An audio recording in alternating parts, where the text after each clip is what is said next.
این هفته موزه رشت از تعدادی فرش دستبافت ابریشمی با قدمت 100 سال رونمایی کرد که به مناسبت هفته رشت در معرض دید عموم قرار گرفت. در این باره با میثم نواییان، کارشناس ارشد اداره میراث فرهنگی گیلان، گفتگو کردیم. ما تو موزه رشت 5 تا فرش داریم که به نمایش گذاشتیم. یه زمانی یک شهردار بسیار با فرهنگ و با شعوری داشتیم که این شهردار اومد تمام گداها و متکدیان شهر رشت رو جمع‌آوری کرد. اگه بیمار بودن تیمار کرد، بهشون غذا داد، جا داد. اوستاکارم از کاشان آوردن و یه جایی مستقر کردن و اینها شروع کردن به آموزش فرش بافی و روشون می‌نوشتن بلدیه رشت دارالمساکین و تاریخ می‌ذاشتن 1305 1306. بالای این فرش‌ها شناسنامه کوچکی وجود دارد که نشان می‌دهد در مکانی با نام دارالمساکین رشت بافته شده‌اند. سینا طارمی، محقق و مدیر رسانه راتانی، درباره اینکه دارالمساکین رشت چه بوده و چه ارتباطی با دست‌های بافندگان این فرش‌ها دارد، می‌گوید: توجه به سازماندهی فقرا در رشت از سالها قبل شروع شده بود. حداقل از قحطی سال 1296. ما می‌دونیم که قحطی بزرگ سال 1296 باعث شده بود که جمعیت زیادی از آذربایجان، قزوین، همدان، کردستان به گیلان مهاجرت کنند. این مهاجرت ناشی از فقر مشکلات زیادی رو در رشت به وجود آورده بود، از جمله رواج تکدیگری.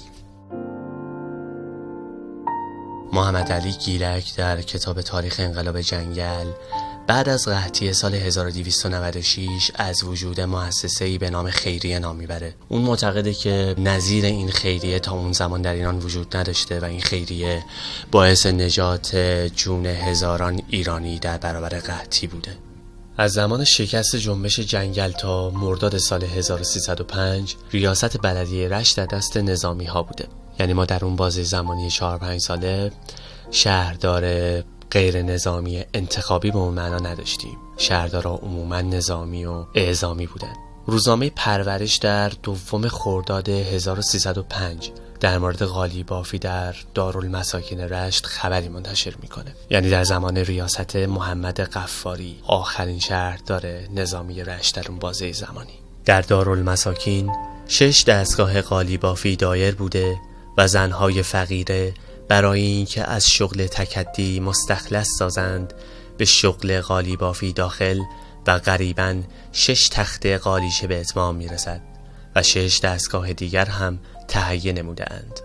3 دستگاه پارچه بافی دایر شده است و آقای زهری مدیر دارالمساکین نواقصات او را پیشنهاد نموده که پس از تکمیل نفرات مردانه و زنانه دارالمساکین لباسهای وطن متحدالشکل تهیه نمایند. ما وقتی میگیم گداها و متکدیان جمع میکردن، یعنی ما وارد یک انقلابی میشیم از لحاظ نوع تفکر و شهرنشینی که آقا دیگه گدا بودن و متکدی بودن در شب مذمومه. رشت لقب دارالمرز داشته که درست سکه های مختلف وجود داره. دارالمرز یعنی چی؟ یعنی اینجا دروازه اروپا بوده، یعنی گیلان دروازه اروپا بود. مردم همیشه جز اولین ها بودند و من جمله تئاتر، داروخانه، آسایشگاه، آموزش پرورش، این هم یکی از اون اولین هایی است که به نظر من کمتر شناخته شده هستش.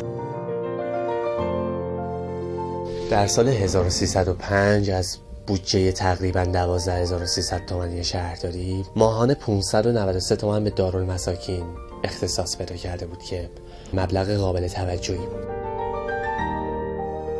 در اون سال 75 نفر مرد، 22 نفر زن، 7 نفر پسر بچه و 8 نفر دختر بچه مشغول به کار بودن در دارالمساکین. زنها بیشتر کارهای صنایع دستی مثل پشم‌ریسی، قالیبافی و پارچه بافی انجام میدادند و مردا به خدمات عملیاتی بلدیه مشغول بودند. و این فرش رو شهردار وقت ازشون می‌خرید و به مناسبت‌های مختلف هدیه میداد.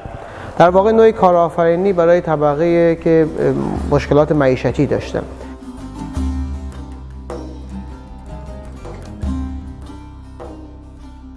ما در سفرنامه آقای سعید نفیسی مربوط به سال 1306 مطلب جالبی میخونیم. ایشون نوشتن: شب اول فروردین 1306 که وارد رشت شدم مثل این بود که به مملکت دیگری غیر از ایران رسیدم. در سبز میدان از اتومبیل فرود آمدیم. اولین تعجب من این بود که چرا گدایی نرسید و دست خود را دراز نکرد. بعد معلوم شد گدایی در گیلان منسوخ شده و این متاع خریدار ندارد.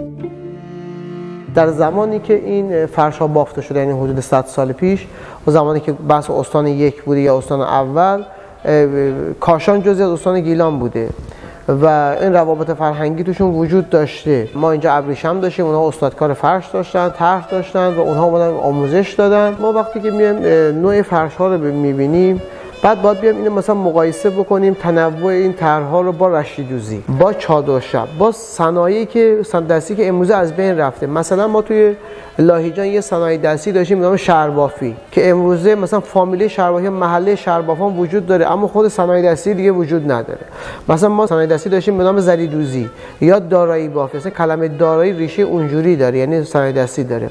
خب ما امروز تو یزد مثلا اینو داریم که مثلا شهربافی داریم، یه خیابونی بزرگی داریم به نام شهربافان. ما وقتی باید این نقوش رو با هم دیگه مقایسه می‌کنیم، یه سری چیزهای مشترکی توی ما وجود داره. دکتر نگهبان در حفاریه مالکش میگه که اقوام مالکی بر اساس زلزله‌ای که اتفاق میفته میان کوش میکنن، میان تپه ب سیلک کاشان رو تشکیل میدن. تپه ب سیلک کاشان تو کتاب دکتر نگهبان در کتاب حفاریه مالکش اینو آورده، یعنی اون پیشینه تاریخی بین گیلانی‌ها و کاشانی‌ها شاید بگم که 3000 سالی که وجود داشته و چیز عجیبی نیست و این ریشه توشون وجود داشته. به همین خاطر شما نوع ظروفی که تو تپه ب سیلک رو میبینین دقیقاً شبیه اون چیزی که تو مالک وجود داره و به همین خاطر من میگم که این که ما زمانی که استان اول بوده و ما با کاشان تو یک استان قرار دادن و ما می‌بینیم استادکار کاشانی آوردن، شاید یه سری از لحاظ فرهنگی، اجتماعی، رفتاری یه شباهت‌هایی با هم دیگه ما داشتیم.